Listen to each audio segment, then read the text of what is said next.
Hi, Zach Glenn, aka Glenn the Golden here. Now in this video, you're going to hear me make some guesses on what the likely development of a specific trend of storytelling was online. What I'm hoping to do is a kind of cultural anthropological project where we document the history of how horror pattern stories for young adults developed on image boards like 4chan and 2chan, taking a look at a horror series that history seems to have largely forgotten, The Holders. I'm essentially doing some light guesswork based on the reported dates of when each of these trends first started to paint a picture of where the SCP Wiki, one of amateur horror's most enduring trends for the 2000s, owes its origins. Of the genres that make up genre fiction, it is my opinion that horror is the most important one to catalog a correct history of its development. Due to the fact that horror has both in a historical and contemporary sense been part of a folk tradition of storytelling and a more canonized approach to storytelling, from stories of the boogeyman to Mary Shelley, an accurate history of these folk traditions is important to a deeper understanding of how more well-appraised pieces of horror art developed. Unfortunately, due to the nature of how image boards like 4chan and 2chan work, unless we find screenshots or archives of the original posting of each story, it seems we'd be unlikely to put together an exact record of the order of these trends in online horror storytelling. However, what I hope to do is explain to you why this is the logical order for these trends to have developed. Working on my script for Morley Grove and the place that Slender Man holds in the internet's collective consciousness, a series came to mind that pretended to be real before both Slender Man and the SCP Wiki entries, making it a likely indirect inspiration for parts of both. The Holder series shows that when a community is introduced to a writing outline that is easily accessible and aligns with their interests, that they're likely to begin writing, at least in the correct environment. I'm not sure if something like these community-approved outline-based writing projects would be as likely to take off in a world of AI-written school essays and short-form video content, but in 2007, they had the perfect soil to take root. The first entry that kicks off the entire Holder series is so short, 4 short paragraphs and 2 one-sentence paragraphs, that I might as well read it before we start to discuss the elements that actually make up the series. You'll notice right away that it has a lot of the same charms as many of these early creepypastas, where there are pretty flagrant mistakes in a really short story that could have easily been proofread out. Honestly, I think what happened in a lot of these stories is people got really excited about what they had on their hands and went to post it as soon as they had a finished product, not actually going through any proofreading process really at all. So here we go. The Holder of the End. In any city, in any country, go to any mental institution or halfway house you can get yourself to. When you reach the front desk, ask to visit someone who calls himself the Holder of the End. Should a look of childlike fear come over the worker's face, you will then be taken to a cell in the building. It will be a deep, hidden section of the building. All you will hear is the sound of someone talking to themselves echo the halls. It is in a language that you will not understand, but your very soul will feel unspeakable fear. Should the talking stop at any time, stop and quickly say aloud, "I'm just passing through, I wish to talk." If you still hear silence, flee.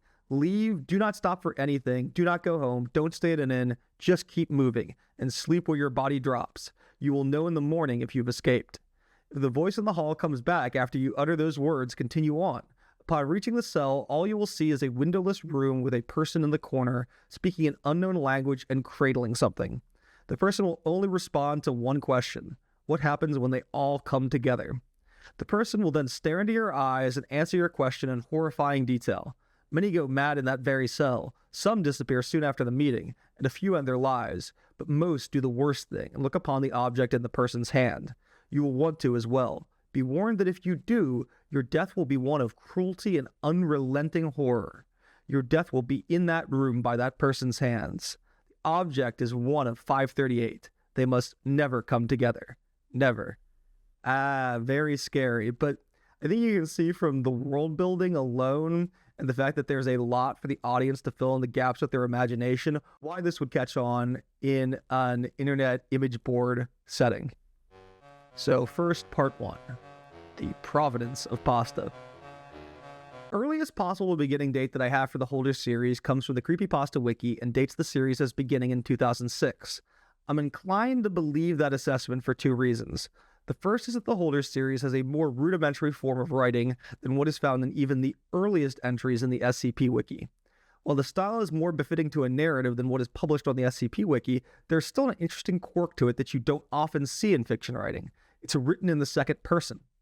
Many of these early creepypastas that circulated on image boards would purport to be instructions for a ritual, which meant that they were often written in a way that is not dissimilar from something like a recipe.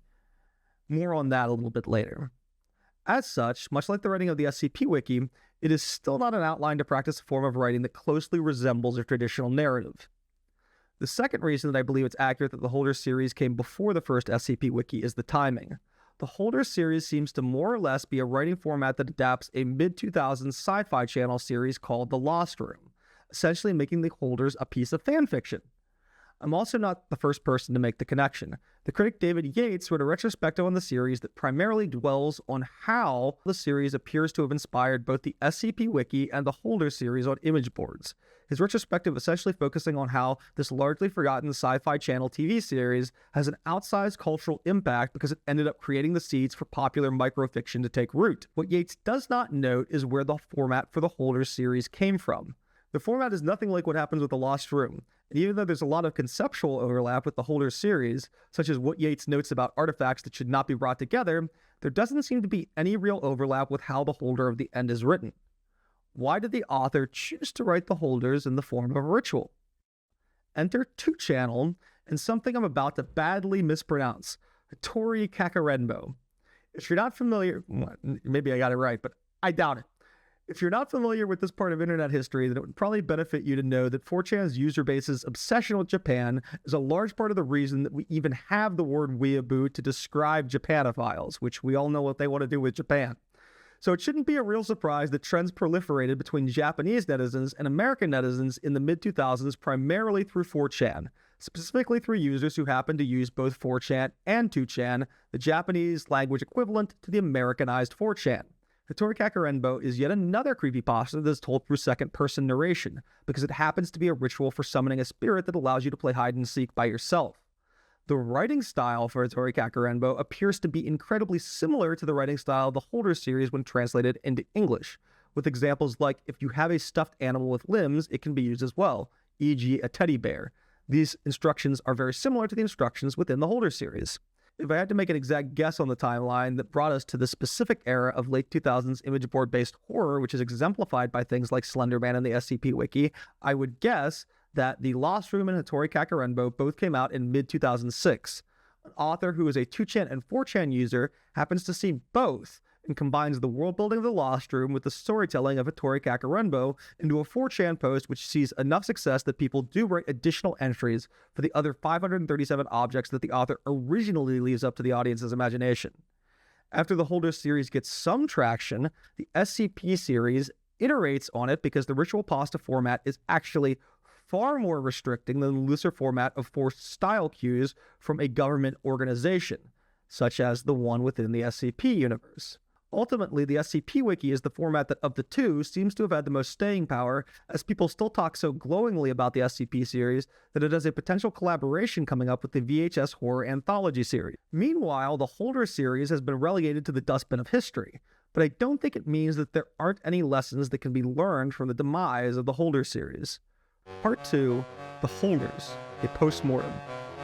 One of the first lessons from the Holder series is one that I've already touched on, which is that for communities that are composed largely of non-writers, there needs to be an accessible on-ramp for those communities to begin writing their own takes on the genre they're formed around. What the Holders effectively did is create a very restricting prompt. Write a story about a cursed object using the form of directions to obtain the object, and in doing so happened to accidentally create an accessible prompt that would encourage image board communities to both brainstorm and attempt to tell stories themselves. Essentially, despite a lack of intentionality, the author created an educational tool that people on image boards happen to be willing to utilize and learn from. However, there are three main issues that I see contributing to the SCP Wiki's success over its precursor. The first is that it happened to be substantially more open-ended than a prompt built around ritual instructions. The second is that it very quickly expanded into SCP Tales, which provided authors on the SCP Wiki an opportunity to practice their traditional narrative skills alongside writing SCP documents. Lastly, in an era where House of Leaves was growing notoriety as a cult classic for its ability to effectively utilize print layout in non-traditional ways, the SCP Wiki's home on a wiki page gave far more freedom to authors to experiment with the web page as a medium, even though the Holders did eventually have a now-defunct wiki. Actually, brief aside, I gotta, 1 second, cut. I have a copy of House of Leaves right here that I need to read, and I have never read this book, so I am at least semi-fraudulent right now, or at least someone should leave me comments, leave me engagement, calling me semi-fraudulent and forcing me to read this book. Anyway, come back to the little history lesson. The second lesson to be learned from both of these story formulas is that the popularity of both were ultimately attributable to the vagueness in their world building. Both of these stories take a less is more approach to world building, and while again, I think this is something that the SCP Wiki did better, which is part of why it's more enduring, both ultimately utilize similar principles in storytelling in terms of setting a scene that can be expanded on. I know lovers of genre fiction are huge on world building, and you can have a 500-page lore document for your own usage for all I care. God knows that's basically what Tolkien did, but it is absolutely imperative that you only give out so much information. You give your audience just enough information that they can get an idea of what you're building, and then you have to leave their imagination to fill in the rest of the details until you later elaborate. The Holder series does an okay job with this is object 1 of 538, and they must never come together, never, but I think ultimately where it falls apart is that there's no real room in the format of the original story to build a world of anything other than 537 disparate objects. It is in terms of providing vague clues to a greater universe that the SCP Wiki wins yet again, which I think further illustrates why only one of the two happened to live on in the popular imagination. The SCP Wiki's first entry detailed an object class, which didn't have an agreed-upon definition, and a shadowy organization that is responsible for concealing anomalies from the everyday public. I mentioned this fact earlier in my video on SCP-610, The Flesh That Hates, but the SCP Wiki having some early connections with the tabletop role-playing game community played a large part in the excellent, albeit convoluted, world-building of the SCP universe. Also, a brief side note, if I'm talking about the SCP universe ever, I'm not talking necessarily about the SCP Wiki as a whole, but rather sub-projects within the Wiki where small authors have come together to create a shared canon that they use for their stories. Oftentimes, these canons will contain overlapping characters that are instantly recognizable to people who have spent a good amount of time reading stories on the SCP Wiki. All of these details to say that in terms of vague world building that has propelled a fandom that is mobilized in promoting your project, especially on an internet where mainstream acknowledgement is built off the backs of a fan base, there was an obvious long-term advantage to the way the SCP's Wiki was set up.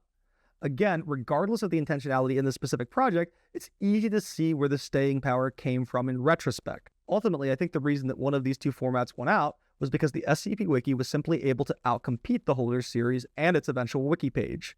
The two were interested in the exact same type of fan base. People were using the horror-related pages and image board forums and were interested in writing, and that audience was too niche for both of these formats to flourish, especially when one had several advantages over the other.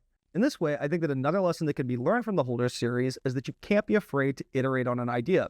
I personally have gone through many different iterations of making these kinds of pieces that research and critique aspects of the culture industry, and it isn't until turning them into YouTube videos that I'm producing myself do I feel like I've had a good grasp on what would be best for my output. However, until it was basically too late, The Holders as a series doesn't seem like it really inspired those who were involved to iterate much from the original idea, and as such, it ended up being a rather short-lived trend when compared to something like SCP, which probably has the biggest footprint of the main amateur creepy internet stories from this time period. Similar to the Slenderman crew, there really haven't been careers in entertainment made for any of the SCP Wiki's founders, nor does it seem likely to happen anytime soon because of the issues with the Creative Commons license, especially from the perspective of anyone who would look to purchase the rights to intellectual property. Another possible reason for a lack of outsider investing other than the Creative Commons license could be that entertainment producers are unlikely to want to finance anything that owes its provenance to a middling sci-fi channel series from the mid-2000s. Regardless of the reasoning behind it, the lack of outside investment is likely the reason that the SCP Wiki beat out another similar story format and remains relevant to the online public consciousness, the cyber newsphere, if you will, but obtained no real recognition in the mainstream on the level of something like Parsons' Backrooms. The SCP Wiki remains a cautionary tale for avoiding any actions that outright deter public influence, and instead taking steps to limit that outside influence's impact on the end result. That's it for me for this one, folks. This video was something that was a bit different for me to do, which is trying to take an interesting idea from a previous script that wouldn't fit for a full video, but felt like too long of a divergence for the last Slenderman video, and seeing how quickly I could turn around a new video about the topic, which looks to reasonably be around 2 days since I started on Monday. I have a few more stops planned on this cultural history of the online scary story, and want to work on one on the very first creepypasta. So if you made it this far, be sure to let me know if you like this style of video. And stay golden out there, folks.